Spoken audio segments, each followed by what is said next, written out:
What the bro? It was a shocker. I mean, that absolute disbelief, right from the mouth of a stunned YouTube football creator, just perfectly captures the collective mood of the whole footballing world right now. Welcome to The Explainer, everyone. If you've been following the 2026 World Cup, you already know the early days of this tournament have just completely thrown the script out the window. We're seeing some absolutely incredible narratives unfold, and today, well, we're going to break it all down for you. We are looking at a tournament that is just defined by absolute thematic whiplash. Seriously, it's wild.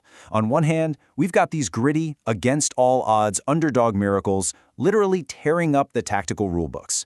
And then, on the exact same day, we have these legendary superstar icons returning to the pitch to ruthlessly rewrite the record books. It is the classic minnows versus the giants, and let me tell you, the fallout has been absolutely spectacular to watch. Okay, let's dive right into this. Part 1. The day of massive upsets, when the minnows completely defy the odds. Let's just look at these rapid-fire scorelines that honestly left fans completely stunned. Australia takes down Turkey 2-0. Morocco goes toe-to-toe with the 5-time champions Brazil and actually walks away with a 1-1 draw. And Qatar. Qatar defies every statistical probability to steal a 1-1 draw from Switzerland deep in stoppage time. Now, here's the thing. These aren't just lucky bounces. No way. These are structural, tactical victories that we absolutely need to unpack. Let's start with Australia. You know, this was a straight-up tactical masterclass by their coach, Tony Popovic. Going up against a really highly touted Turkish squad, Australia just sat in this deep, incredibly disciplined 5-4-1 block. They just absorbed wave after wave of Turkish possession. I mean, they soaked it all up like a sponge. And then, bam, they struck back with ruthless efficiency. The real breakthrough? That came when 18-year-old Nestori Rankunda burst forward on this rapid counterattack, took a brilliant first touch, and scored, literally becoming Australia's youngest ever World Cup scorer in the process. It was just textbook counterattacking football. Turkey might have had the ball, but Australia for sure had the plan. So, the really crucial point here is how this whole underdog confidence translated over to the Morocco versus Brazil match. Morocco proved their 2022 semifinal run was absolutely no fluke. They deployed this fearless structure, basically a compact low block mixed with a really tight mid-block press, that just completely unsettled Brazil. And that led directly to Ismail Sabaré's beautiful chipped goal right in the 21st minute. And standing out in the middle of all that was another 18-year-old Ayoub Boadi, the man of the match, who played with just unbelievable confidence. Contrast that with Brazil.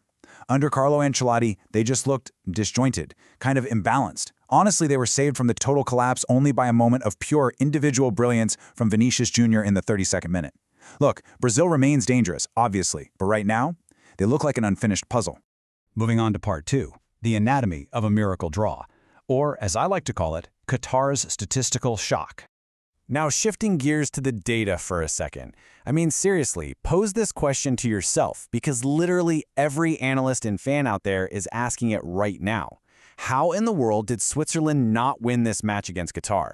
They did absolutely everything right. Well, except the one thing that actually matters. 26. Think about that for a second. That is the massive number of total shots Switzerland took against Qatar. 26. And yet, somehow, they could not score a single goal from open play. They were just continually thwarted by, well, poor finishing, and an absolutely incredible performance from Qatari goalkeeper Mahmoud Abounadah. I mean, the guy was just making save after save, single-handedly keeping his team breathing. When you break down the data, it's just mind-boggling. Switzerland held on to 70% possession and rocked up over 3 expected goals, but their only actual goal? That came from a 17-minute penalty by Breel Embolo. Qatar just absorbed 90 full minutes of pure punishment, waiting for exactly one moment. And in the 93rd minute, I mean, we are deep into stoppage time here. Boualem Kouki rises up and heads in an equalizer. It completely defied all statistical logic and handed Qatar their first ever World Cup point on foreign soil. An absolute miracle draw. Okay, Part 3. The Superstars Strike Back. Matchday 6 brings us the return of the Giants. Now, what's really interesting about this is, just as we were getting used to these gritty underdog narratives, the tournament hit us with that massive thematic whiplash I mentioned earlier. I mean, the sheer concentration of generational talent deciding to just completely take over the tournament on the exact same day is staggering.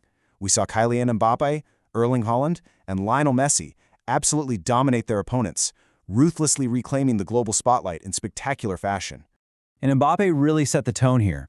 58. With a brilliant double against Senegal, which, by the way, included a terrific strike right after he pretended to play the flute, Mbappé reached 58 international goals. That officially makes him France's all-time leading scorer. And if that wasn't enough, he's also now tied for 4th on the all-time World Cup goal scorers list with 14 goals overall. Let's actually track how this escalating dominance unfolded throughout Matchday 6, because it's wild. At 3 p.m. local time, Mbappé breaks the French scoring record. Then, literally just 3 hours later, at 6 p.m., Erling Haaland finally steps onto the pitch for his long-awaited World Cup debut and immediately nets a dynamic brace to put Norway past Iraq. And then, at 8 p.m., we get the absolute crescendo. Lionel Messi steps up. And wow, what a performance it was. One for the ages, truly. At 38 years old, playing in a record 6th World Cup Finals appearance, Messi scored this exquisite hat-trick against Algeria. And in doing so, he became the oldest hat-trick scorer in World Cup history. But even more importantly, he tied Miroslav Klose's legendary record of 16 all-time World Cup goals. The heavyweights showed us exactly why they are the absolute icons of the sport. Which brings us to part 4, the group standing shakeup and the chaotic fallout. So, what does this all mean? How do all these wild results actually impact the tournament? Well, the pressure is officially on. Look at Group B.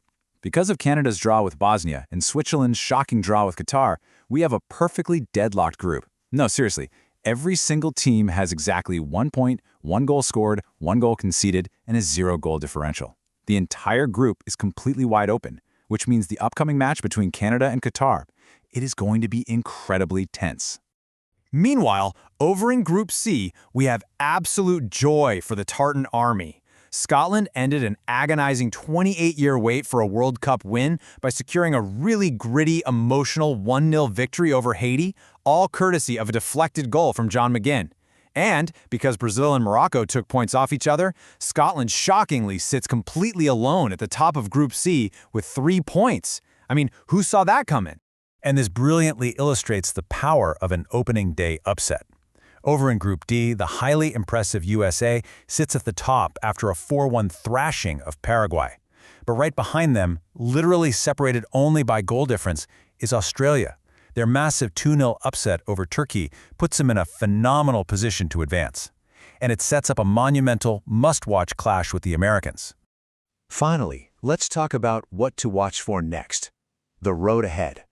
With these group stage narratives hardening so quickly, these are the burning storylines we're going to be tracking for you right here on The Explainer. First, we need to see if Ancelotti can finally find some defensive balance for Brazil when they face Haiti.